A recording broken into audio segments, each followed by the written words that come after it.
Marcus Chen stared out of the observation deck of research station Kepler 442b, watching the twin suns of this distant system cast their amber light across the crystalline surface below. 3 years he had been stationed here, 3 years since Earth had sent him to study the unique properties of this planet's mineral deposits.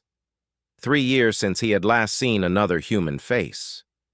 That was about to change.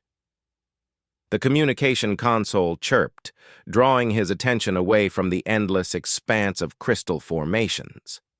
Director Harrison's weathered face appeared on the screen, his expression grim. "Marcus, we have a situation. The diplomatic vessel Harmony is approaching your position. They're carrying 2 passengers who will need your immediate assistance." Marcus raised an eyebrow. "Diplomatic vessel? Out here in the frontier systems?" "What kind of assistance, Director?" Harrison paused, running a hand through his graying hair. "It's complicated. The vessel is carrying Lady Zara of the Hegemony Coalition and Dr. Sarah Mitchell. There's been an incident with the Vorthak Empire, and these 2 women are at the center of a diplomatic crisis that could determine the fate of human expansion into this sector." The name, Sarah Mitchell, hit Marcus like a physical blow. Sarah. His Sarah. The woman he had planned to marry before duty called him to this remote outpost. The woman who had waited for him for 2 years before finally accepting that their relationship couldn't survive the vast distances between stars. "Sarah's coming here?" Marcus asked, his voice barely above a whisper. "Both women are. And Marcus, there's something else. Lady Zara has specifically requested your protection. The Vorthaks have issued an ultimatum. They want her handed over, or they'll consider it an act of war against the Coalition. But here's the catch. Zara has invoked an ancient human custom. She's asking you to make her your bride." Marcus felt the world tilt around him. "What?" "Under Coalition law, if a human male accepts a formal marriage proposal from a member species in distress, it grants her immediate citizenship and protection under human sovereignty. The Vorthaks can't touch her without declaring war on Earth itself." "But why me? Why specifically me?" Harrison's expression grew even more serious. "Because you're the only unmarried human male in this sector with the proper security clearance and diplomatic immunity. And because Lady Zara has been studying human customs for months. She knows about you, Marcus. She knows about your service record, your character, your situation out there." "What about Sarah? Why is she coming?" Dr. Mitchell volunteered to serve as the cultural liaison. She's the only xenobiologist available who understands both human marriage customs and coalition law well enough to make this work. "Marcus, I need you to understand something. If you refuse Lady Zara's request, the Coalition will hand her over to the Vorthaks. She'll be executed for crimes against their empire. But if you accept, if I accept, then Sarah has to watch me marry another woman to save her life," Marcus finished, the full weight of the situation settling on his shoulders. "The Harmony will arrive in 6 hours. I need your answer by then." The screen went dark, leaving Marcus alone with his thoughts and the gentle hum of the station's life support systems. He walked to his quarters, a modest space that had been his home for 3 years. On his desk sat a small holographic projector, and with trembling fingers, he activated it.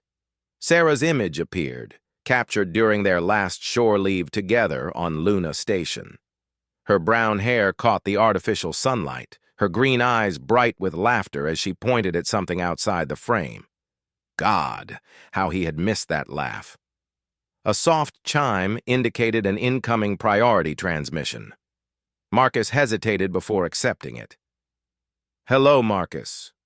Sarah's voice, older now, more measured, filled his quarters. Her image appeared on the main screen, and Marcus had to grip the edge of his desk to steady himself. She looked tired, worn down by whatever had happened in the coalition systems. "Sarah, it's been 3 years, 2 months, and 16 days, she said with a sad smile. "Not that I was counting. How are you? Really, how are you? Sarah was quiet for a moment, her eyes studying his face through the transmission lag. I've been better. Marcus, I need to tell you about Lady Zara before we arrive, about what happened and why she's asking this of you. Harrison briefed me on the basics. No, he couldn't have told you everything, because he doesn't know what I know. Sarah looked around, as if checking to make sure she wasn't being overheard. Zara isn't just running from the Vorthax, Marcus. She's carrying information that could change everything. The location of a precursor vault, one that contains technology that could either save the Coalition or destroy it. Marcus sat down heavily. The precursors were a long-dead alien race whose technology was so advanced that even their scraps had revolutionized human civilization. A complete vault would be beyond price. The Vorthax know she has it. They've been torturing Coalition prisoners to get information about human marriage customs because they found out about the citizenship law. They know exactly what Zara is planning to do, and they know you're her only option. Why didn't Harrison tell me this? Because officially, the vault doesn't exist. Officially, this is just about preventing a diplomatic incident. But Marcus, if the Vorthax get that information, they'll have access to weapons that could enslave every free species in the galaxy. Zara would rather die than let that happen. But she also knows that her death won't keep the information safe. Only human citizenship can protect her long enough to get that data back to Earth. Marcus stood and began pacing his small quarters. And you volunteered to come out here to watch me marry another woman for the good of the galaxy? Sarah's composure cracked slightly. I volunteered because I'm the only person who understands the legal requirements well enough to make sure it's done right, and because...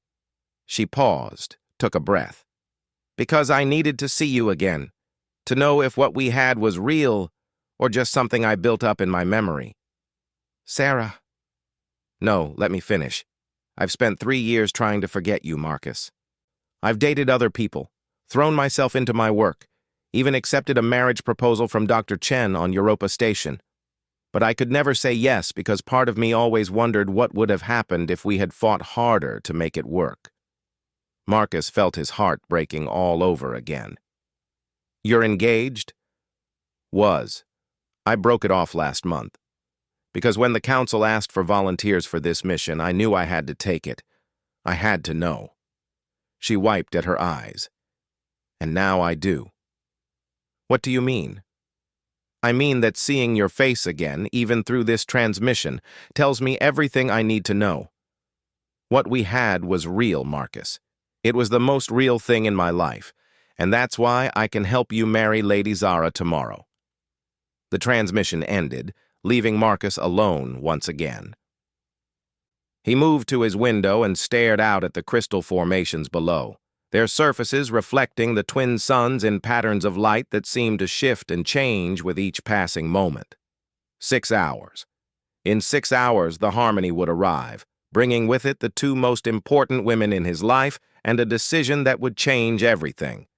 Lady Zara, a woman he had never met but who was willing to trust him with her life and the fate of the galaxy.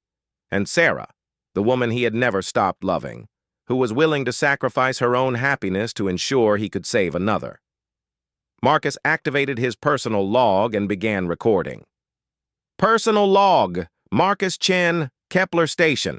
Tomorrow, I'm going to marry a woman I've never met to save her life and protect information that could save the galaxy. The woman I love is going to perform the ceremony. The irony isn't lost on me. He paused, staring at his reflection in the darkened window. 3 years ago, I thought the hardest part of this assignment would be the isolation. I was wrong. The hardest part is about to begin. The station's automated systems dimmed the lights as the day cycle ended, but Marcus remained at his window. In the distance, he could see a small point of light growing larger against the star field. The harmony, bringing his future and his past to the same place at the same time. The harmony docked with Kepler Station at 800 hours, its sleek hull scarred by recent energy weapon impacts. Marcus stood in the docking bay, wearing his best uniform, his hands clasped behind his back to hide their trembling. The massive doors cycled open with a hiss of equalizing atmosphere. Sarah stepped out first, her xenobiologist's robes flowing around her as she moved. She looked exactly as he remembered, yet somehow different. More confident, perhaps. Or maybe just more resolved. Their eyes met across the bay, and for a moment, the rest of the universe faded away. Then Lady Zara emerged, and Marcus understood immediately why the Vorthak Empire would risk war to reclaim her. She was tall, nearly 6 feet, with the characteristic silver hair and luminescent blue skin of the Hegemony Coalition's ruling class. But it was her eyes that caught his attention. They held a depth of intelligence and determination that reminded him of the great leaders he had studied in Earth's military academies. She moved with the fluid grace of someone born to command, yet there was something vulnerable in her expression as she looked at him. Behind them came Captain Rodriguez of the Harmony, his face grim. "Mr. Chen, we need to talk. The Vorthaks are closer than we thought." They gathered in the station's briefing room, where Marcus had spent countless hours analyzing geological surveys. Now it would serve as the setting for discussions that could determine the fate of civilizations. "The Vorthak fleet jumped to the edge of this system 4 hours ago," Captain Rodriguez began without preamble. "They're demanding we hand over Lady Zara within 12 hours, or they'll consider this an act of war." Lady Zara spoke for the first time, her voice carrying a musical quality that was common among her people. "Mr. Chen, I want you to know that I understand what I am asking of you. To bind your life to mine, to save not just my life, but the lives of countless beings throughout the galaxy."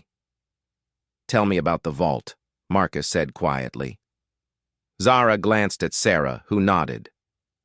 "The precursor vault on Kepler Prime contains the complete schematics for their quantum manipulation technology. With it, the Vorthaks could control gravity itself, reshape matter at the molecular level, even manipulate time on a local scale. They would become unstoppable. And you memorized the location? More than that." Zara touched her temple, where Marcus could see the faint outline of a neural interface beneath her skin. "The coordinates are encoded in my genetic memory. If I die, the information dies with me. If I'm taken alive, they can extract it through torture or neural scanning." Sarah leaned forward. "But if she becomes a human citizen through marriage, she gains protection under the Terran Accords. The Vorthaks can't touch her without declaring war on Earth, and they're not ready for that fight." "Yet," Captain Rodriguez added darkly. Marcus studied the faces around the table. "There's something you're not telling me." Sarah and Zara exchanged glances. It was Zara who spoke. "The marriage must be genuine under coalition law, not just a legal fiction but a true bonding. The Vorthaks have legal scholars too, and they'll challenge any union that appears to be merely contractual. The ceremony must include the traditional human vows of love and commitment and—" She hesitated. "And," Marcus prompted. "And consummation within the customary time frame," Sarah finished, her voice barely above a whisper. The briefing room fell silent except for the gentle hum of the station's environmental systems. Marcus felt the weight of their stares as he processed this information. "How long do I have to decide?" "The ceremony must take place within 6 hours if we're going to invoke the protection before the Vorthak deadline," Sarah said, consulting her tablet. "I've already prepared the necessary documentation and ceremonial elements." Marcus stood and walked to the viewport, gazing out at the crystal formations below. The twin suns were beginning their daily dance across the sky, casting shifting patterns of light across the alien landscape. Somewhere out there, beyond the edge of the system, a Vorthak fleet waited for his answer. "Lady Zara," he said without turning around, "may I ask you something personal?" "Of course." "Why me? Really?" "Not the legal reasons or the practical ones. Why did you choose to ask this of me specifically?" When he turned back, Zara was looking directly at him, her luminescent eyes holding his gaze. "Because I studied your service record, your psychological profile, your personal history. I know about your relationship with Dr. Mitchell, about the sacrifice you made coming to this remote station. I know that you are a man of honor who keeps his commitments even when they cost him dearly." She stood and moved closer. "But mostly, I chose you because I researched human concepts of love and marriage, and I learned that the strongest unions are built on mutual respect and shared purpose. I respect your character, Mr. Chen, and we share a purpose in protecting innocent lives." "What about love?" Marcus asked quietly. "Love can grow from respect and shared experience," Zara replied. "My people believe that the deepest bonds are forged in the crucible of mutual trials. Perhaps in time, what begins as necessity could become something more." Sarah cleared her throat. "There's one more thing you should know, Marcus. The Coalition Council has authorized a reward for protecting Lady Zara and the vault information. Enough to buy your own ship, your own command, your own research facility, anywhere in known space." Marcus looked at her sharply. "I'm not doing this for money. I know, but I wanted you to understand that this sacrifice won't leave you trapped here forever. You'll have options afterward. Options that include you." The question slipped out before Marcus could stop himself. Sarah's composure finally cracked. Tears formed in her eyes as she shook her head. "Marcus, I forfeited that right when I let fear of the distance between us drive us apart. This is your choice to make, and whatever you decide, I'll respect it and help you make it work." An alarm chimed through the station's communication system. Captain Rodriguez activated his comm unit. "Captain, this is Lieutenant Torres on the Harmony. The Vorthak fleet has launched patrol ships. They're heading our way, ETA 3 hours. Copy that, Lieutenant. Maintain readiness." Rodriguez turned to the group. "That's it then. Decision time." Marcus looked around the room at the faces watching him. Sarah, the woman he had loved and lost, now willing to help him marry another to save lives. Captain Rodriguez, a career military man who understood the weight of impossible choices. And Lady Zara, whose courage in the face of certain death reminded him of the best of humanity's heroes. "I have conditions," Marcus said finally. "Name them," Zara replied without hesitation. "First, I want the truth about everything. No more secrets, no more half-told stories. If I'm going to bind my life to yours, I want to know exactly what I'm getting into." "Agreed." "Second, this marriage will be real in every sense. Not just legally, but emotionally. I won't enter into a loveless arrangement just to save your life. If we do this, we build something genuine together." Zara nodded slowly. "I would want nothing less." "Third, once this crisis is over, once the vault information is safely in Earth's hands, you'll have the choice to annul the marriage if you wish. No questions, no guilt. No obligations beyond what we choose to honor." "And if I choose not to annul it?" Marcus met her gaze steadily. "Then we find out if respect and shared purpose really can become love." Sarah stood abruptly. "I should prepare the ceremony." Her voice was steady, professional, but Marcus could see the pain she was trying to hide. "Sarah, wait." Marcus reached out to her. "I need to know that you're okay with this. Really okay. Not just professionally, but personally."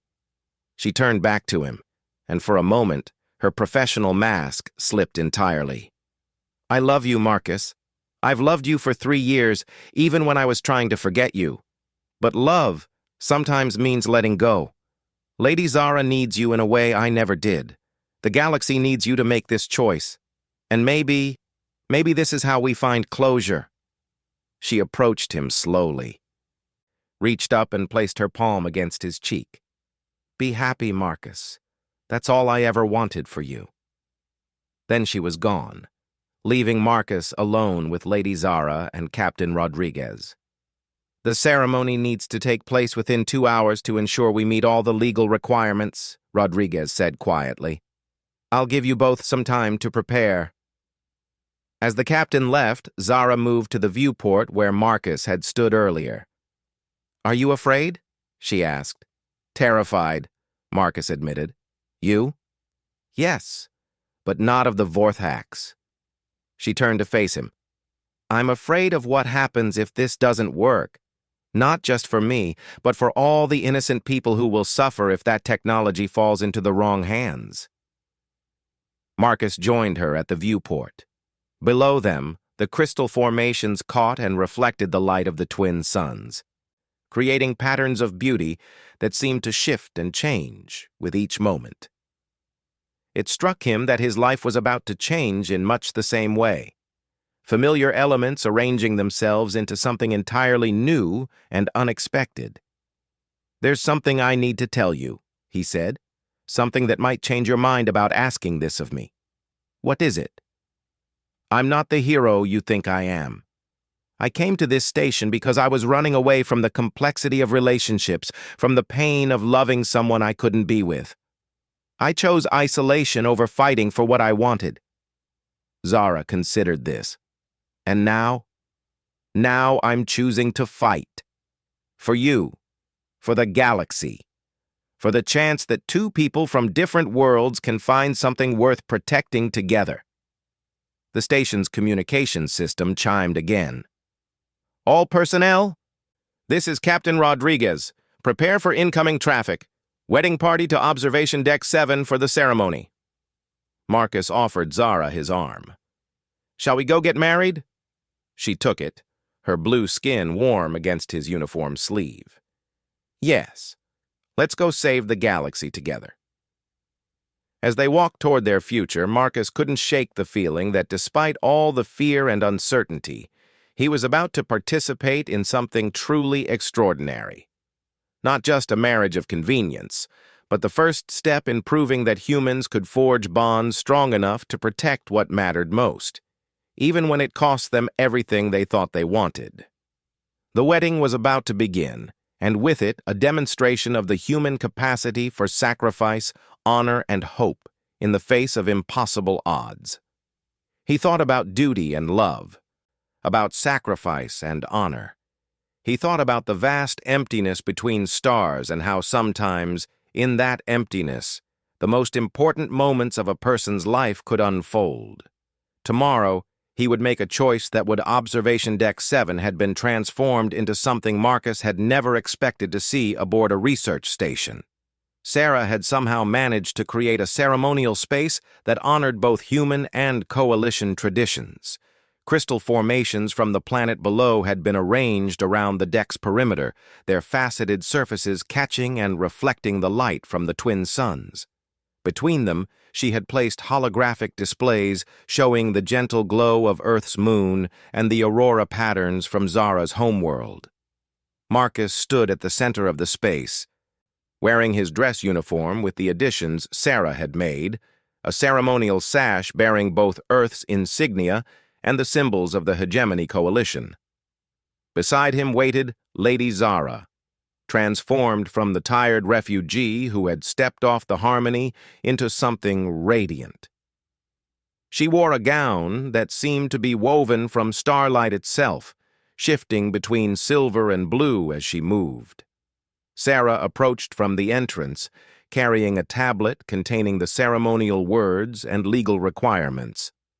Her professional composure was perfect, but Marcus could see the slight tremor in her hands as she prepared to join two people in marriage when one of them had been the love of her life. "Before we begin," Sarah announced to the small gathering of ship's crew and station personnel, "I want to read a statement from the Coalition Council and the Earth Colonial Authority." She activated a holographic display that showed the seals of both governments. "By the authority vested in the Terran Colonial Authority and recognized by the Hegemony Coalition, this ceremony will establish a legal union between Marcus Chen, citizen of Earth, and Lady Zara of the Coalition, binding under the laws of both governments and carrying all rights and protections thereof. Captain Rodriguez stepped forward. And by the authority of the Terran fleet, I hereby grant this ceremony the protection of Earth's sovereignty. Let any who would challenge this union know they challenge humanity itself. Sarah looked at Marcus and Zara. Do you both enter into this union freely and with full understanding of its meaning and obligations? I do, they said together. Then let us begin. The ceremony itself was unlike anything Marcus could have imagined. Sarah had somehow woven together the best elements of human and coalition traditions, creating something that felt both ancient and revolutionary. They exchanged vows that spoke not just of love and commitment, but of shared purpose and mutual respect. They performed the coalition ritual of shared breath, where Zara and Marcus breathed into a crystal vessel that would forever contain the moment of their bonding. They completed the human tradition of ring exchange, using bands crafted from metal taken from both Earth and Zara's homeworld. And through it all, Marcus found himself genuinely moved by the gravity and beauty of what they were creating together. As Sarah prepared to speak the final words that would make them husband and wife, alarms began blaring throughout the station. "Vorthak ships approaching," came Captain Rodriguez's voice over the comm.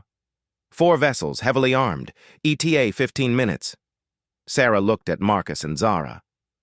"The ceremony is nearly complete, but I need to say the binding words before—" "Wait," Marcus said, holding up his hand. An idea was forming in his mind, something crazy and dangerous and completely human in its audacity. "Captain Rodriguez, how long would it take to establish a subspace communication link with the Vorthak fleet?" "Maybe 5 minutes. Why?" Marcus turned to Zara. "The vault coordinates, are they just in your genetic memory? Or did you also study the actual location?" "Both. I've analyzed every survey of the site, every geological report. I probably know Kepler Prime better than most of its survey teams. But Marcus, why?" "Because I think there's another way." Marcus activated the station's main display, showing a real-time view of the crystal formations on the planet's surface. "Sarah, you've been studying the mineral composition of this planet for 3 years through my reports. What can you tell me about the crystalline structures?" Sarah looked confused, but answered promptly. "They're composed of a quantum-stable mineral matrix that naturally amplifies and focuses subspace frequencies. The entire planet is essentially a massive transmitter and receiver array. But what does that have to do with—" Her eyes widened as understanding dawned. "Marcus, you can't be serious." "Completely serious." Marcus turned to address the entire group. "Ladies and gentlemen, we're about to attempt something that will either save the galaxy or get us all killed. Lady Zara, I'm going to ask you to do something that goes against every instinct you have for self-preservation."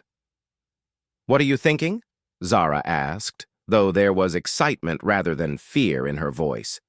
"I'm thinking that humans didn't become the dominant species in our section of the galaxy by accepting no-win scenarios. We became dominant by changing the rules of the game entirely." Marcus moved to the communication console and began entering commands. "Captain Rodriguez, please open a channel to the Vorthak fleet. All frequencies, maximum transmission power." "Marcus, if you surrender her—" Sarah began.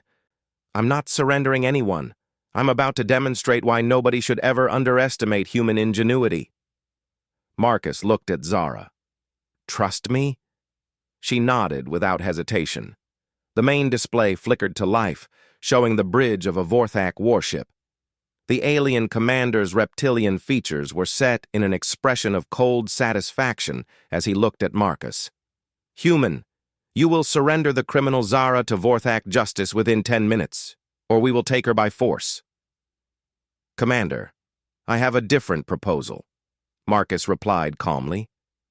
"One that will give you something far more valuable than just Lady Zara." The Vorthak's eyes narrowed. "Speak." "The precursor vault that you're so eager to access." Lady Zara has agreed to give you its location freely. Shocked gasps echoed around the observation deck. Sarah stepped forward, but Marcus gestured for her to wait. In exchange, Marcus continued, you will withdraw your fleet and guarantee safe passage for all Coalition and human vessels in this sector. The criminal has no authority to negotiate, the Vorthak commander snarled. She will give us the information under interrogation. Actually, she does have authority. As of 5 minutes ago, Lady Zara became a citizen of Earth through marriage. Any action against her is now an action against humanity, and as her husband, I am authorized to negotiate on her behalf. Marcus activated the station's geological sensors, focusing them on the crystal formations below. The display filled with data streams showing mineral compositions, quantum resonance patterns, and subspace frequency maps. However, there's something you should know about the vault's location. It's not on Kepler Prime as you believe. It's been here, on this planet, all along, hidden beneath the crystal formations that you see before you. The Vorthak commander leaned forward. Prove it. Marcus began entering commands into the station's mining control systems. The crystalline structures on this planet aren't naturally occurring. They're precursor technology, grown in specific patterns to form a massive quantum computer. Lady Zara discovered this during her research, but she also discovered something else, something that changes everything. The display shifted to show a detailed scan of the planet's subsurface. Deep beneath the crystal formations, the sensors revealed vast chambers and mechanical structures, clearly artificial in origin. The vault isn't just a repository of technology, Marcus continued. It's a trap. The precursors designed it to activate when accessed by any species with aggressive intentions. The technology is real, but it's programmed to self-destruct if acquired by those who would use it to dominate others. You lie, the Vorthak commander said, but there was uncertainty in his voice now. Sarah, please activate the deep core scanners, Marcus requested. Sarah quickly complied, and the display showed energy readings from far below the planet's surface. Ancient machinery was indeed humming with power, dormant, but ready to activate. The precursors were not just advanced, Marcus explained. They were wise. They created this vault as a test. Only those who approach it with peaceful intentions, seeking knowledge for the betterment of all species, can safely access its secrets. Any attempt to take it by force triggers a quantum implosion that would destroy not just the technology, but this entire star system. Zara stepped forward, understanding Marcus's plan completely. The coordinates I carry include the disarm sequence, but it only works if the vault is approached with the proper authorization codes and intentions. The precursors encoded the systems to read genetic and psychological patterns. They would know immediately that the Vorthak Empire seeks to use their technology for conquest. The alien commander was silent for a long moment, studying the data streams showing the planet's hidden complexities. There is another way, Marcus said quietly, a way that gets everyone what they really want. Speak, the commander said finally. Joint research expedition, human coalition, and Vorthak scientists working together to safely access the vault. The technology shared equally among all participating species, with safeguards to ensure it's used only for peaceful purposes. The kind of cooperation the precursors wanted to encourage. The Vorthak Empire does not cooperate with lesser species, the commander replied, but his tone lacked the earlier conviction. Then the Vorthak Empire will never have access to precursor technology, Marcus said simply, because this vault will remain sealed forever rather than be opened by those who would misuse its contents. Sarah stepped up beside Marcus. Commander, I'm transmitting the complete geological analysis of this planet. Your own scientists can verify our findings. The choice is yours, mutual cooperation and shared advancement, or mutual destruction when the vault's defensive systems activate. The transmission went silent as the Vorthak commander consulted with his crew. Marcus used the time to complete the ceremony that had been interrupted. "Sarah, if you would complete the binding?" With tears streaming down her face, Sarah spoke the final words that made Marcus and Zara husband and wife under the laws of two civilizations. They kissed, sealing their union just as the Vorthak commander's voice crackled back over the calm. "Human, the Vorthak Empire will consider your proposal. We will establish a research station in orbit and await the arrival of our scientists. But know this, if you have deceived us, there will be consequences." "Understood, Commander. Welcome to the Kepler 442 Joint Research Initiative, the first multi-species cooperative effort to study precursor technology." The transmission ended, leaving the observation deck in stunned silence. Captain Rodriguez was the first to speak. "Marcus, please tell me you actually have a plan for how this joint research is going to work." Marcus grinned, pulling his new wife closer to his side. "Captain, humans have been improvising our way out of impossible situations since we first looked up at the stars and decided we belonged out there. I figure we've got about 6 months to turn the most aggressive empire in the galaxy into our research partners." Zara laughed, the musical sound filling the space around them. "My husband appears to be either brilliant or completely insane." "Possibly both," Sarah said, wiping her eyes but smiling. "But that's humanity for you. We don't just solve problems, we transform them into opportunities." Marcus looked around at the faces of his friends and colleagues, then out at the crystal formations that held secrets capable of reshaping civilization.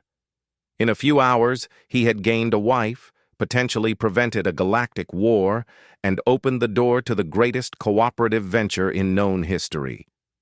"Sarah," he said softly, "thank you. For everything. For making this possible. For letting me find a path that didn't require anyone to sacrifice everything." She nodded, her professional composure restored, but her eyes still soft with understanding. "That's what friends do, Marcus. They help each other find ways to save everyone." As the twin suns set over the crystal planet, Marcus Chen reflected on the day that had changed his life and potentially the course of galactic history. He had learned that sometimes the greatest victories came not from making impossible choices, but from refusing to accept that the choices were impossible in the first place. Humanity's greatest strength, he realized, wasn't in their technology or their military might. It was in their stubborn refusal to believe that any problem was truly unsolvable, and their boundless capacity for finding solutions that left everyone better off than when they started. The research station's lights came on as night fell, illuminating the crystalline landscape below where ancient secrets waited to be unlocked through cooperation rather than conquest. And in the observation deck above, a new marriage began its journey, built on respect, shared purpose, and the very human belief that love could grow from the most unlikely circumstances. The galaxy was about to learn what humans could accomplish when they decided that everyone could win, echo across the galaxy. Tonight, he would prepare himself for the most difficult day of his life. The point of light grew larger, and Marcus Chen stood watch through the long hours until dawn, knowing that when the twin suns rose again, nothing would ever be the same.